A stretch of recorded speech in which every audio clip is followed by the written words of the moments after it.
My name is Dennis Gill with the Americans in Wartime Experience, and I'm sitting down with Mr. Whetzel.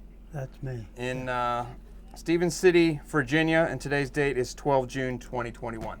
Right. So it's a pleasure to speak with you, sir, and to meet Thank you. Thank you. What war did you serve in? World War II. World War II. And what branch of the service were you in? I was in the Army. The Army. Yes. Do you can you tell us about Pearl Harbor, when you first heard about Pearl Harbor? Pearl Harbor. The Japanese bombing of Pearl Harbor. Oh yeah. Okay. Well, I was working in a defense plane, and Pearl Harbor was bombed. When Pearl Harbor was bombed, I was in the newspaper, in the movie in Baltimore City. Okay. In Baltimore City, and I figured I better get myself another job. So I went down and found a job at the shipyard where they were repairing ships that had been damaged. Okay. And that was a dry dock company. It was called Maryland Dry Dock in Baltimore. Okay. So I was working there, and the job I got, I only had a 4th grade education, and I left home when I was 16 years old. So I got the job catching the hot rivets when the guy threw them up at me, and I put them in a hole so they could dry the rivets. So then I worked there for I don't know how many months. It was a couple of months. So then later they said, well, we're going to make you a timekeeper. No, rivet counter. That's what it was. Okay. So I went out and counted the rivets for the guys, where the guys was driving, and then that was how much they was making. Piecework for driving the rivets. Okay. I think there was about 10 rivet gangs in there at that time. Every day I'd painted a different color. Okay. So they couldn't be counted the second day. Then they made me timekeeper, in charge of the. Then I went ahead and signed the people out on their jobs. I don't know how I ever got a job like that. So I was working there, and I guess I worked there about a year, close to a year and a half. Okay. And I got talking to a guy about the Army, and I said, well, I'm only going to get $20 a month if I go to the service. He said, well, if you join the Merchant Marines, he says you'll make more money, Carmel. So I went up and put in for the Merchant Marines. The next week, the Army called me. They drafted me. Really? Okay. Yes, they drafted me. So I went down to Fort Meade, and then they sent me to Cape Blanding, Florida, and that was the 26th Division. They had broke the 26th Division up and sent them to South Africa. And that division was from Massachusetts. Okay. Okay. So I got my basic training there at Cape Blanding, and then I got the basic training. So then we went to Camp Gordon, Georgia. I mean, no, I'm backing up a little bit. Columbia, South Carolina. Okay. Okay, and then then I got a furlough. Okay, and I bought my ticket and everything for furlough, and I met another guy who was from Baltimore. His name was I can't think of his name right now. Joe Polyansky. That was his name. So then we go down to the train to get on the train. The train was crowded. We couldn't get on the train.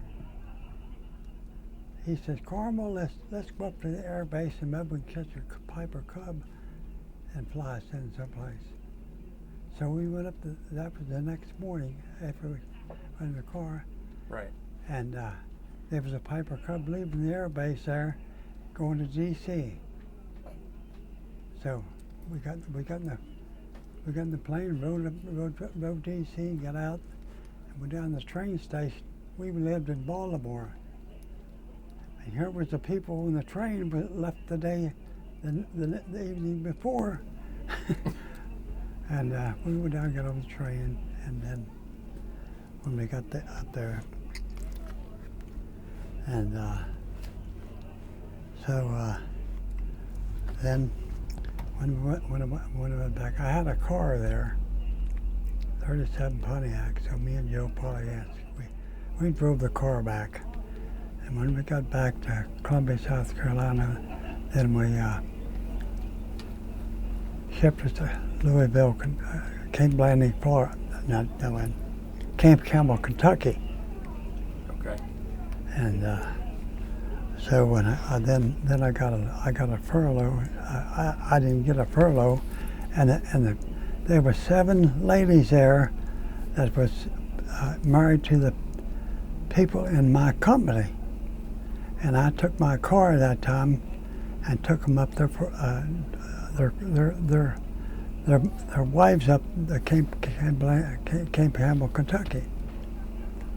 Okay, so then I got on the train. After I got there, I went on the train, went home again, and then came back. And when I came back, I can't find my car. So when I can't find my car, then I got the police to help me right there at the train station, and we found it. Right. And then we was at Camp Campbell, Kentucky, so that was the same evening they got there and I got there in the barracks. When I got in the barracks, then I told the lieutenant about it. I'd been really court-martialed if he didn't find it. So him and I got in. I was a Jeep driver. Mm-hmm. I couldn't get a rating, so I always tried to drive the Jeep, you know. Right. So we went down to Tennessee Maneuvers, and then we didn't find it. We found a gun in my bag. And then it came back, and then we was there training at Camp Campbell, Kentucky. So then they said they needed aerial gunners.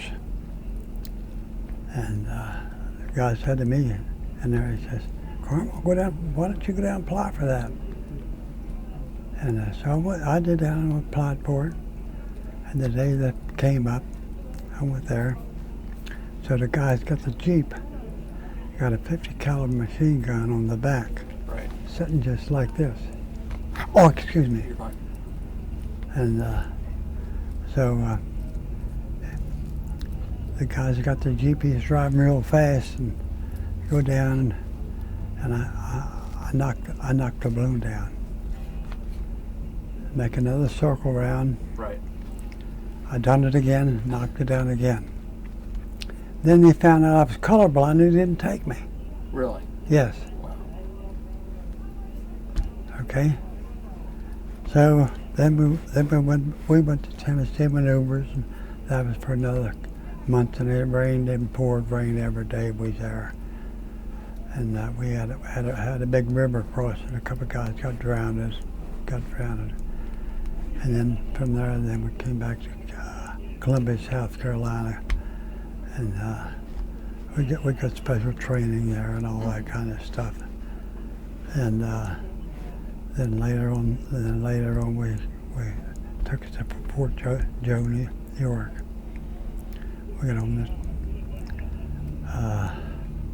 boat, went over, and we was on that boat, I guess about 7-8 days. And we had other boats beside of us looking out for us and this kind of. Right. And we landed in Cherbourg. There's where we landed, and then we went way back. That place was just bombed, and boats was you couldn't believe what you're seeing. You know what I'm talking about? Right. What country was this? This is in France. France? Okay. Yeah, Cherbourg in France. Okay. And well, see, it was a couple of weeks after the invasion when we got there. So when we got there, they started what they call the Red Ball Express. And the job on the Red Ball Express, so I volunteered for that, and I was in charge of that group. And it's what we done. We hauled the gas up front, and all the food and gas, everything was going up to the front lines. And so that was I guess maybe 4 or 5 weeks. Then they came back and reorganized. But we got strafed about 5 times with the German planes on the road. Okay. And a couple of trains got knocked out, and a couple of people got sick. And we didn't see anything else after that, even where those guys went. So then when they came back and they organized the whole division, got them all together, we went on the front lines. And the job I had in my Jeep, there was a Jeep for every squad. I was the heavy weapons company, you understand? Okay. And then at nighttime, we had to take the ammunition up, back and forth. And if I got up to the front lines, I had to dig a foxhole and hide from the Germans until the next day, and then we'd go back and we hauled everything up where that was supposed to come up. The food, ammunition, everything. So one night there was a couple of days later or whatever it was, we just kept moving, and so I went up to this place. That evening was getting dark, and we couldn't drive with lights on, just them cat eyes. Right. Them cat eyes on the Jeeps.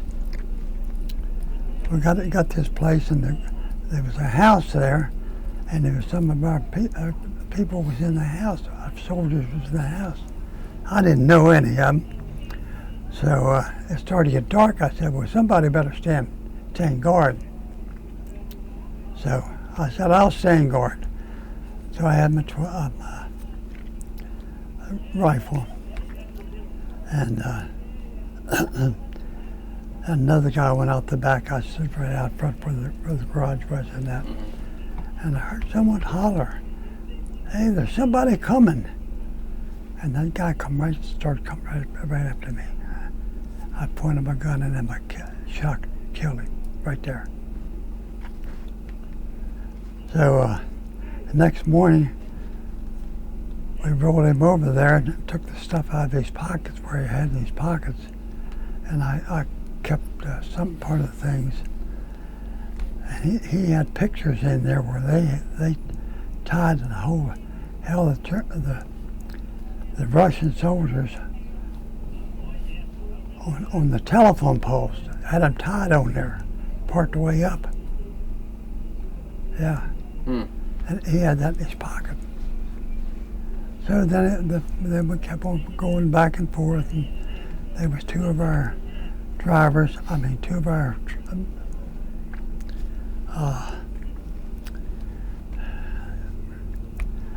got caught the night, and they got captured and had to go. So we only had 2 more Jeeps and to haul for our squad, all of our squads. So then we got up there, and it was raining practically every day. I mean, it was raining. So we got up there and we pulled off the side of the road, and the bridge was out there, and it was close to Parcham, Germany. No, Parcham, France. So, and that was in the evening. That was Saturday evening. So, and they had the 88s, and they were just shooting. The gun, they must have knew we was in there. They was trying to hit us with the guns on the tanks. Right. So we got away from that, and it led up, and we went up a little further, maybe another half a mile or whatever, the town named Parcham. So we went up there, and we stood there that evening, and the battle was going on, and the American tanks had to pull back, and then that gave the German tanks free for all. Okay, So me and two other guys were standing in front of in this garage in the house. We got up that far, and then the tanks come up the street. When they come up the street, and if they thought somebody was in the basement, they put the barrel of the tank gun and shoot down the basement. I found out about that after I was captured. Okay. So we went up in straw mound. We dug down about 4 foot from the top of the straw and the air, and the Germans slept on us. We went into that was Sunday, and we didn't come out till Wednesday. Okay, so when we heard our own guns going off, we thought the Americans was coming back through. You understand? Right. So it wasn't. That was they were using their own guns, using American guns for sure. So it took us. We got up. The guy stuck a gun in their head, and took us across the street. And he interviewed us across the street, and then he had a guy to take us to march, start marching us. And that evening we got into where there was a German soldier camp, and they had us peeling potatoes. They wouldn't let us put a piece of potato peel in our mouth. They did. They hit you over the head with a rifle butt. This was after you'd been captured already? Yeah. So then the next day, we stayed there that night, so then the next day, they took us out and started marching us. So we marched that day, and we got up as far as the Rhine River, and we laid over there in the grass and everything that night. So the next morning we got up, we crossed the Rhine River, and we got into Stalag 12A. That was a prison camp, across the Rhine River. So then the next day the marches, we got into the Stalag 12A. And it was raining. We didn't have no place to get in. We had to stay out on the gravel there. Stand and sit down, sleep, and it rained. I don't know how we ever lived, tell you the truth. So then they took us in, got the building open enough. They took us in the next day or two and gave us a little something to eat. And then they said, well, we're going to give you a bath. So I don't know how many people in this camp went down before they had the bath. Everybody stripped their clothes off. And then they marched us right back. They kept the clothes there, marched us right back, past the showers, into to the other side of the building, gave us rag clothes and wooden shoes to wear. So then a couple of days later, whatever, then they got everybody on the train. And the train car was 40 men or 8 horses. And we was on that train, I think, for about 3 days. And we stopped here, and the weather get tied up, and then we got up close to Berlin. And the Americans was bombing Berlin then. So it's what they done. They backed the train back with two train cars and locked us up in there. We couldn't get out. They unhooked the train and took it away. So then the next day they finally came back and got us again. They took us up to Stalag 2A. That was right up near Baltic Sea. 2A? 2A. Stalag 2A. That's where they had them numbered. I got all that information. If you just come to my house, you'd really get all that information.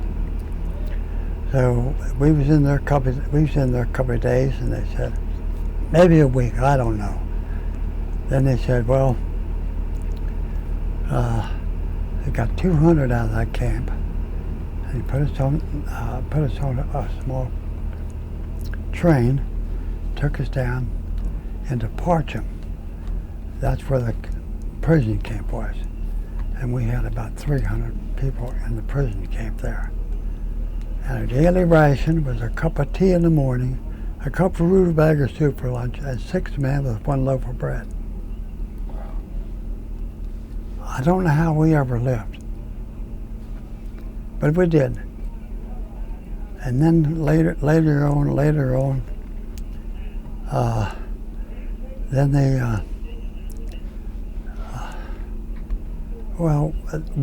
they put us to work. And that big air base there, one day the Americans came over and bombed that big plane, and it must have had all that TNT in it. It was one of them trains they was going to take and fly off and drop it. That it blew the train up, a plane up. That was close to 3 stories deep in that big runway. Right.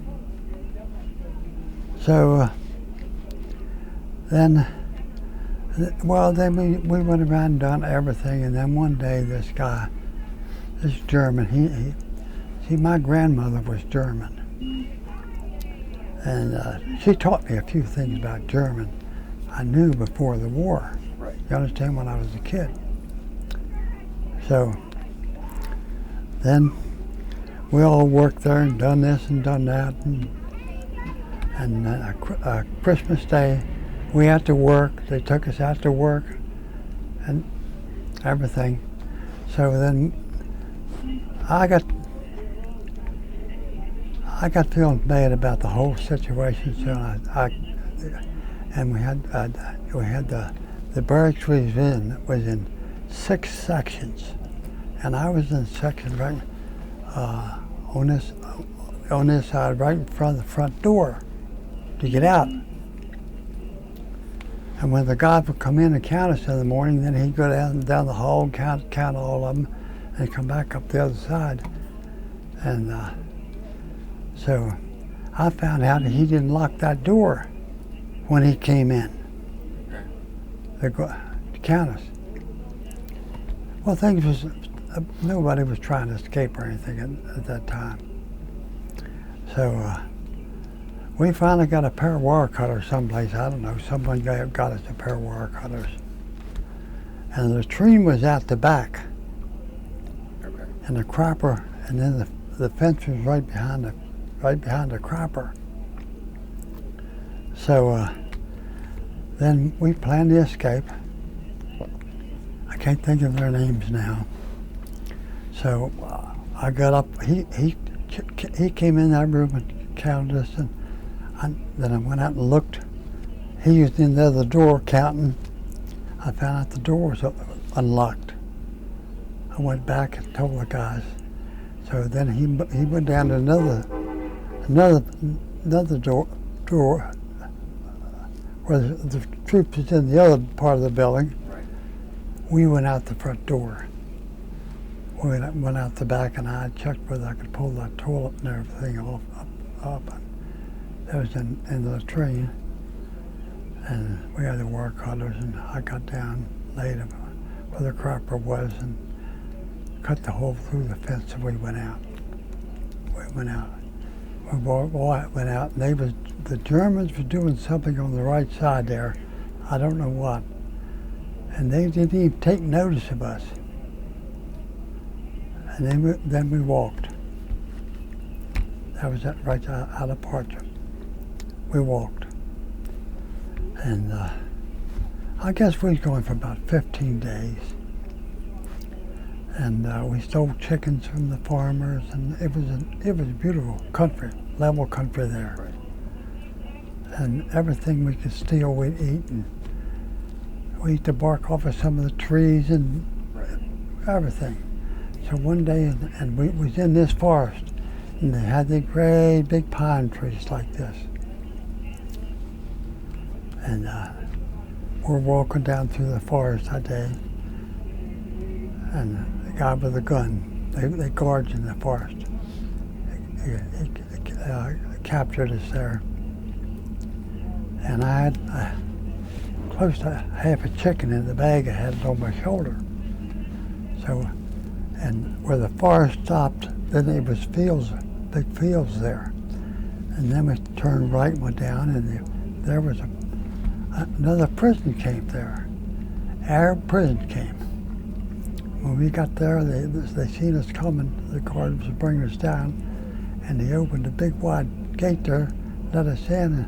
And when the guys were standing there, I slipped this thing off to him before we got too close to get in the barracks. Right.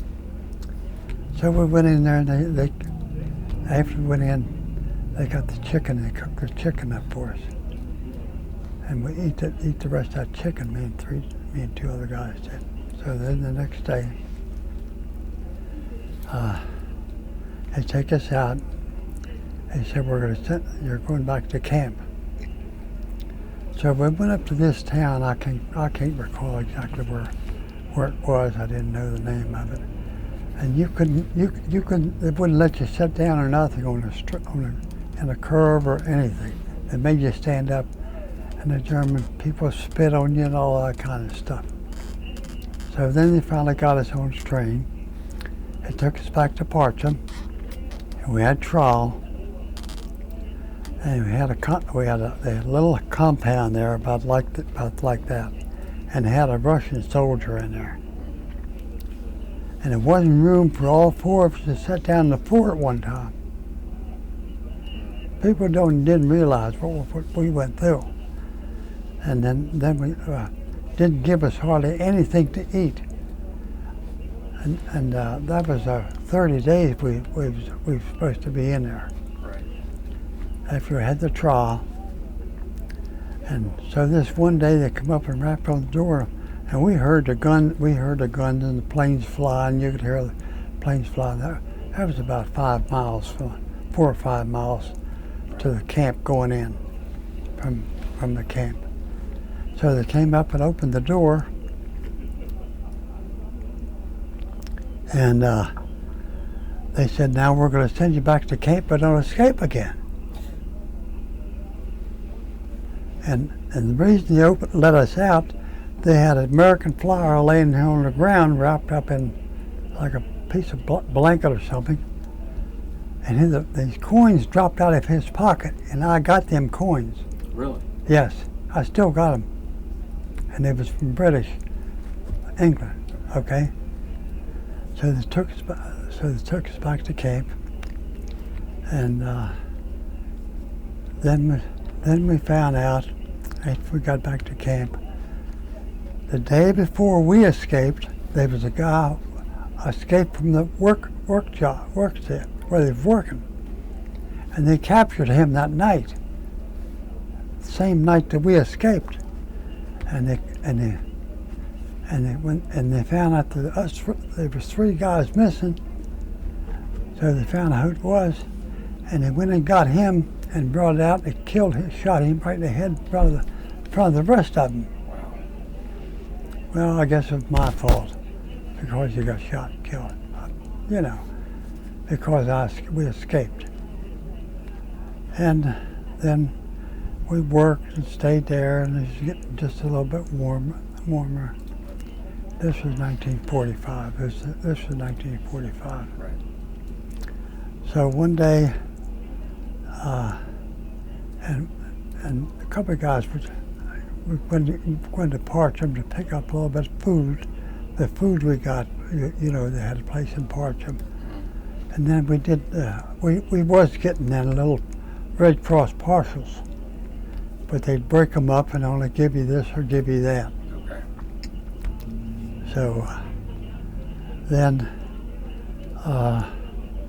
the next couple of days or whatever it was, and there was a guy there.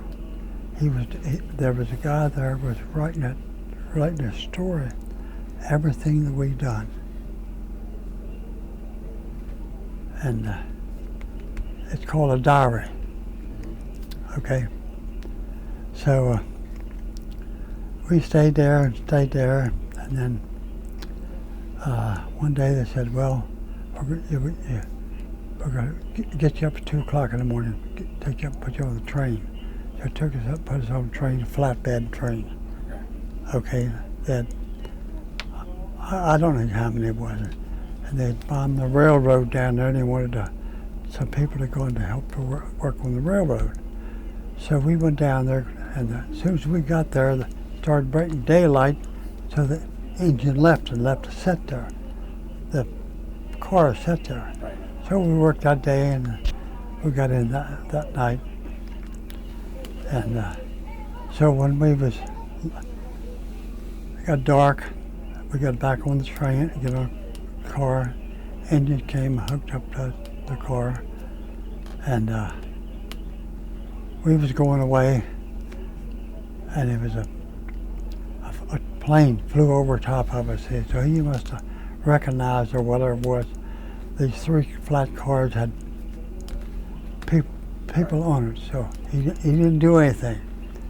So we went up and we got in, got a couple of hours sleep, and took us back down again to work again. So we went down and worked again. We worked all day long, and we had a woods right on the other side of the train track from where we was working on the railroad there. Right. And so we got on the car, and the car was moving. We went maybe I don't know how far it was. And here come this plane again. And he hit that train, he knocked it out. And it killed, I think, 7, and I don't know how many was damaged, you know. Right. And then we finally didn't get away from there that night. We laid down there in the woods. So the next day they came and got us, and we took us up back to camp, and we took those guys over and buried them over there. Just dug a hole around and buried them. Right. And then a little bit later on, they said, well, the Russians are getting pretty close. And so then the Americans was getting a little bit closer too. So one night we seen this American vehicle go down the road, and one guy stopped him and told him how close the Americans was from Parcham. They was on the other side, and the Russians was on this side coming. So then one night we seen someone seen the Russian vehicle, and then the next day the Russians was in Parcham. They went into Parcham, Russians did.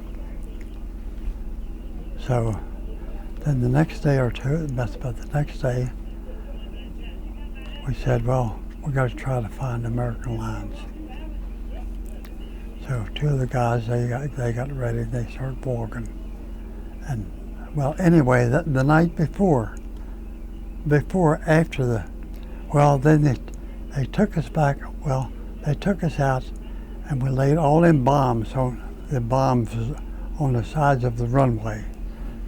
And then we was out about 5 miles where they marched us back in the pine woods, and they detonated them bombs.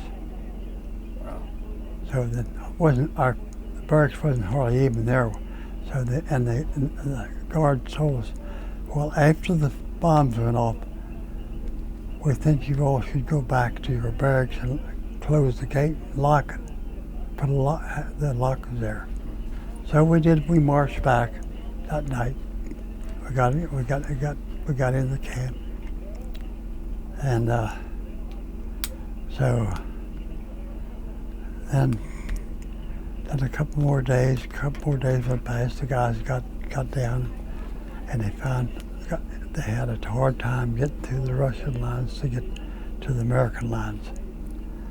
So they got through the American lines, and they came in. I think it's 4 or 5 trucks. That's all they had then. And the guys got on the trucks, and they took them away.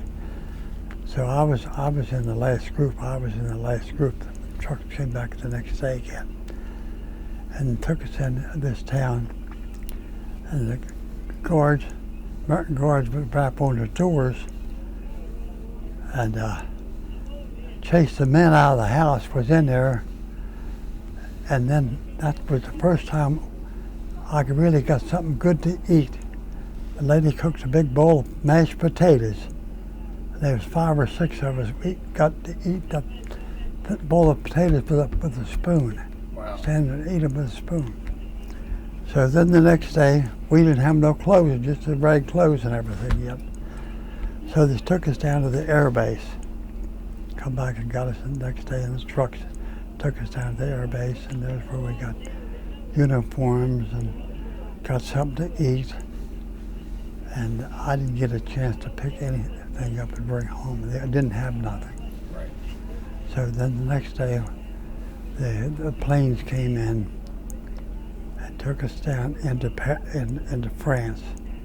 And they had a place in France down there, a great big farm, big fields. They had all tents setting up in there. And they was cooking food 24 hours a day there. And we could we stayed there, I guess, about a week or more. And I could actually feel the weight coming back on me. Right. I only weighed about 90 pounds. And I had a picture of it, and I was going to bring it down. I couldn't find it, whether it was a guy.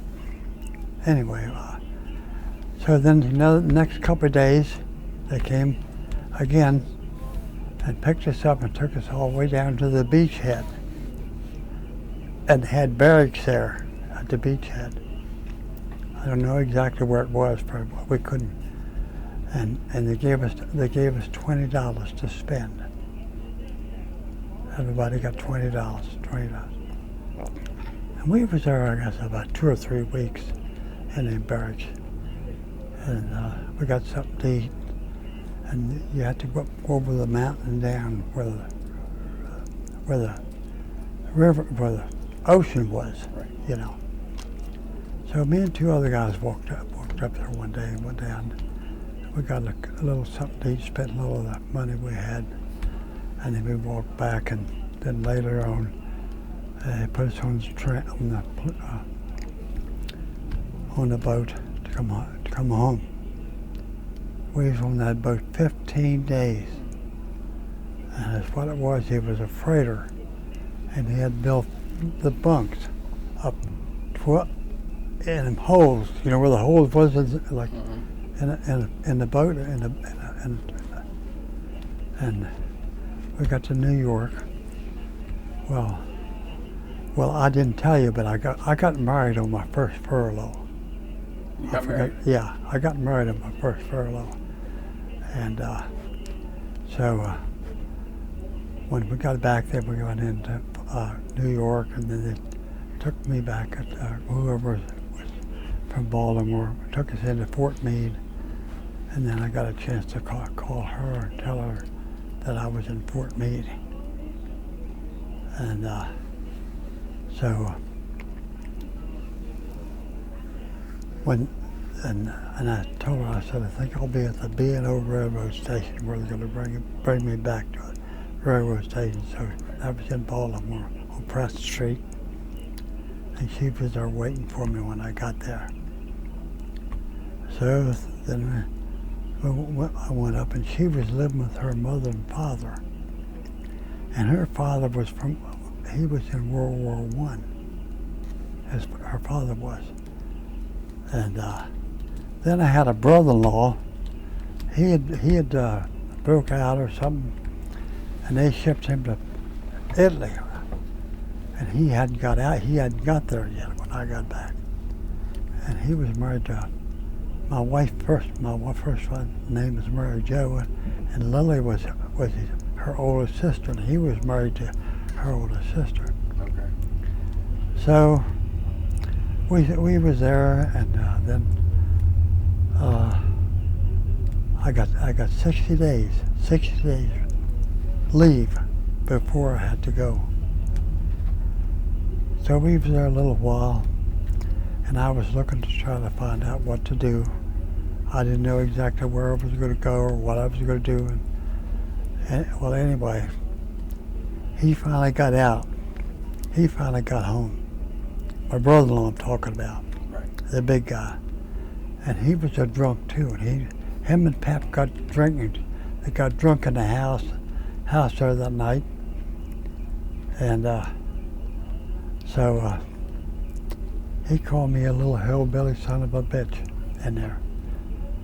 And I just reached down and grabbed him. I led him to the door. And when I got him to the door, I hit him. And he was 6 foot something. Okay. And I knocked him down on the curb, and I grabbed him in, and I dragged him out in the street. I started kicking him in the face. So they came and pulled me off of him. So then I left, and I never did go back. Then my wife had to stay there. So then I finally got. See, when I went to Baltimore, I had a sister and brother-in-law that had been in Baltimore. Okay. And so they had came back while I was in the war. He had got a job with. He was a big. He worked for a big contractor. It was a big shot in a contractor. So anyway,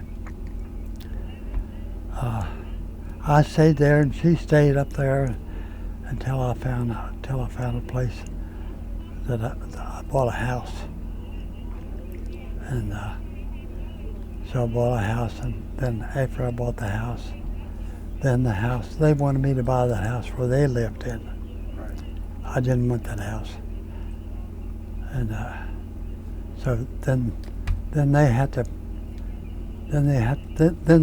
move, but they sold the house, and they had to move. So then they moved down with me. And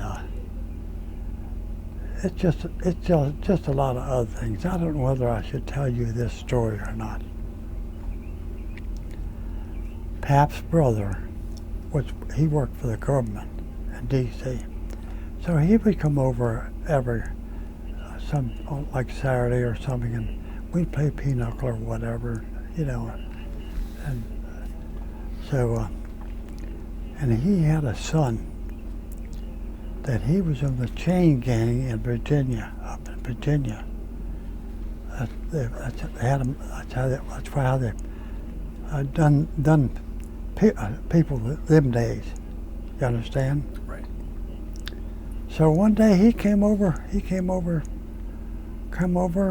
and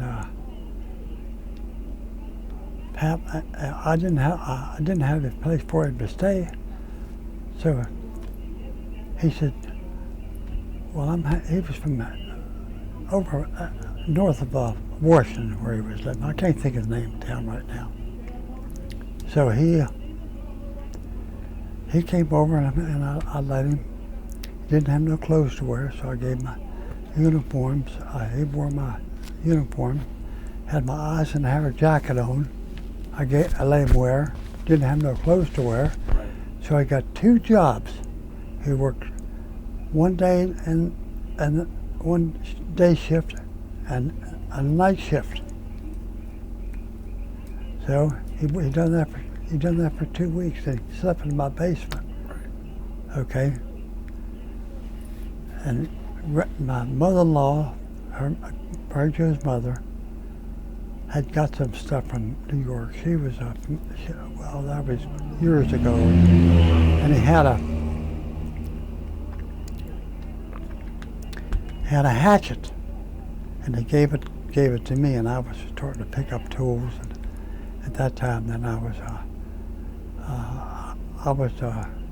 starting to hang wallpaper with people and different things, and I met a paper hanger. We papered 90-some houses down in Glenburnie area for the veterans. So, and I didn't know what happened, but then the guy went back over home. He came back and he lost both jobs. And he was down in the basement. He got my hatchet. He went around the corner there. At the grocery store, there was a German. he didn't have a very nice store. It was just certain things. Right. And he beat him up with that hatchet and killed him with that hatchet. Really? Yes. Wow. So, well, I didn't come home. I didn't get home right. But there was wood still on that side of the road right there. Right. They hadn't cleaned it off.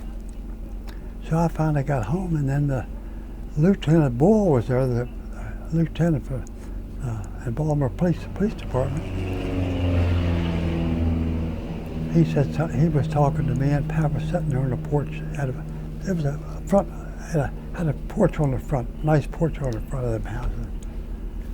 Paps says, "You better be sure to tell him the truth now, Carmel. Is that your equipment?" And they found he went across there and buried the clothing and everything in the ground. And they had found that when I got home from work. See, I was working 10 hours a day. Right. 10 hours a day, and it was later, see? So. Let me ask you, how do you think your wartime experience has affected your life? Well, I was a different guy than the average guy. Well, I'm going to back up right here.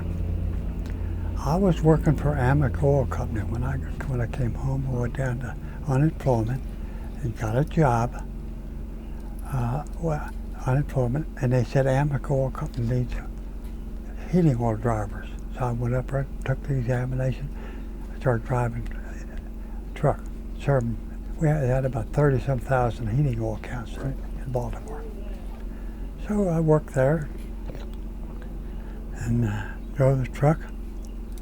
And so then another year, I got laid off. That was 10 hours a day and 4 days a week. And that's how it gave me a chance, me and this paper hanger, to paper all them houses. I learned how to hang wallpaper. Then a guy named Gil Sherman, he was in charge of the burner service department. And he liked me. And he done for me. He was a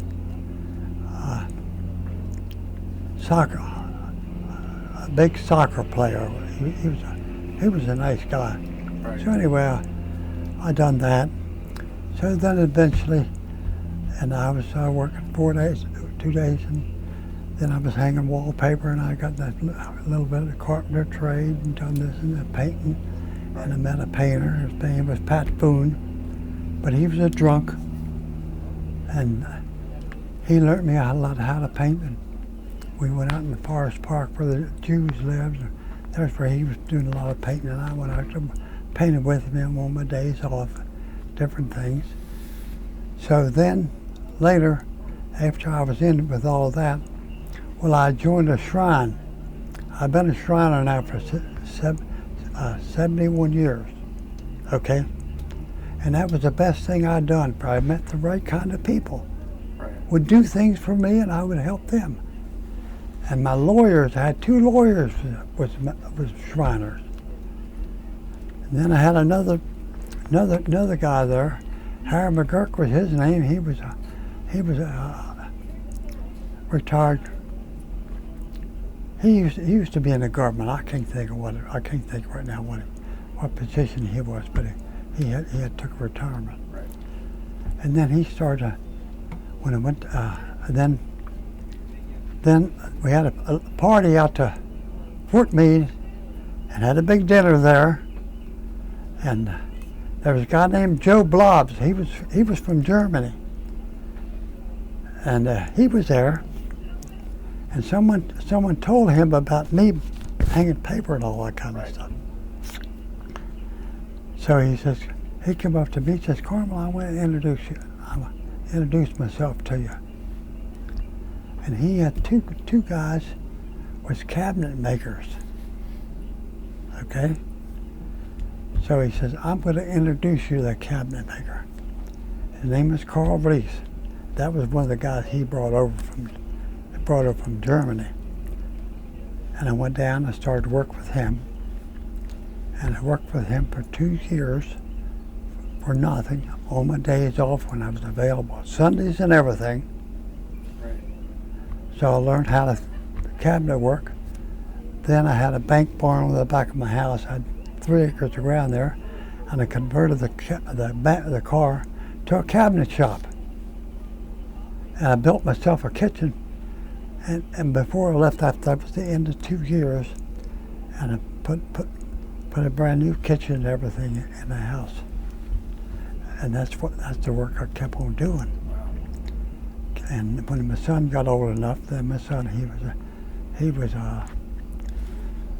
I got him a job with Amoco. And then one day when I was at Amoco wouldn't let father and son. They didn't allow that to work with each other, live with each other, father and son. So in the meantime, I got to back up a little bit. When I was working for Reis, the company came in and made me union man. Okay. And then when that was a good thing they made me. And I met Jimmy Hoffa. Jimmy Hoffa was my friend. I was from our union hall over to D.C. Really? twice to talk to him about something. So then one time I was sent me to Chicago. Went to Chicago, and my son was working for Bethlehem Steel. They was loading these acid tanks in after he got the job. And Gil Sherman needed another mechanic in the heating oil department. So Gil told me about it, and he said, "What, father and son can't work here." So I got in Chicago this meeting, and I started talking to him, the guy in Chicago, and he said, "Look, Carmel, if it's anything like you, he can work for this company any day." Okay? Got my son a job. It was a good job. Got a truck. He had his own truck to drive around, do this and do that. And then about another month later, they said, "Carmel, we need a guy to go to Indianapolis." I said, "What for?" "That's the big race, auto race.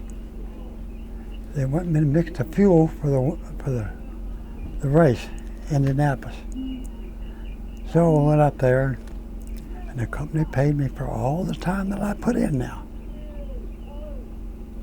And I got a truck out of Chicago, and I mixed the fuel there. And then we came to Dover, Delaware, and I mixed the fuel for the winter race there. And then we moved to Trenton, New Jersey, and I mixed the fuel for the winter race there. Wow. And that's how I got in with people. Right. And then I set my own shop up. I took that barn and set my own shop up, and we built kitchens and everything in there, and doing everything. And I put a gas tank in behind the barn where I had a shop, 2,000-gallon gas tank. So I had two or three small trucks and one big truck. Then I took early retirement from Amoco. I had 33 years in, and I took early retirement from them. And I was making enough money to overcome what I was working for Amoco. You understand?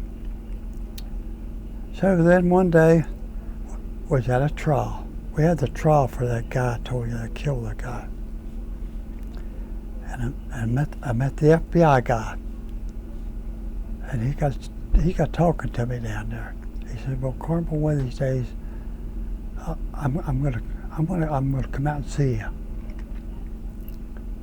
So one day he came out, and they had moved the new FBI building from downtown out close to where I was in Baltimore County. I didn't know they had built that building. Right. It was about 2 or 3 miles down off the main road. I didn't know they'd built that building. He says, I want you to come down, and he called me up. He said, come down, I want you to look at the building. Right. So when I got down there, they had the whole building finished. No furniture, anything in it. He says, I want you to take care of the rest of this. So we got talking. I said, now when am I going to get my money? He said, 60 days. I said, well, I'm not going to do it. I'm not going to do it. But I was still working for Amico then. And at that time, I got 5 weeks vacation that year. I fixed it up. If you've worked on a holiday, you got a day, you got an extra day pay and so forth. It was I was the union guy. I knew what to do. You understand? Right. So he called me up and I said, well, I told him how much it was, and he said, I said, when I get my money, I said, well, and he told me. I said, well, I'm not going to do the job. So he said, well, just wait a minute. So I went up and talked to somebody else there in the FBI building, and I got the job with the same figure, get my money in 30 days. So then I got my son, he was working different hours, so we worked in the shop, and we done all the squad rooms and the mail room and the kitchen and everything in that building. So then later, a couple of years later, I got my money. A couple of years later, he called me up again. He says, Carmel, come down. I want to show you something. So I go down to the FBI building. He says, in the reception room, he says, I want you to tear this whole reception room out and rebuild it. Well, I had places where I got good stuff and good lumber and different things. When down the FBI building, I got 100 sheets of real good plywood for that. So I done that reception room. You ought to seen that room after I finished it. I bet it was awesome. And that's the things that I done. Yeah. I was busy all the time. People wanted me to do this and do that. Then I went into the building trade. When I retired, I had money in different places, and I bought the piece of property up on the corner where I lived. I built a house. I started building houses, and then that's what I've done, and that's what I've done the rest of my life. Well, it sounds like you had a full life. Sure, and I didn't drink. I didn't drink. I didn't smoke. Right. I didn't chase wild women. You understand? Yes. And that was I could keep on going another hour telling you what I'd done. Right. Well, I want to thank you for sitting down and talking to us. It was an Yeah. absolute pleasure to meet you. Sure. And thank you very much for your service. Well, I had 5 kids. And nobody helped me with my kids when I came back. Okay. They went to school. When I got a job for the government, and she's been retired, she got a big salary, retirement, and different things. And, well, that's a story. Yep. Well, thank you, sir. I appreciate you sitting down with us. Sure. Thank you.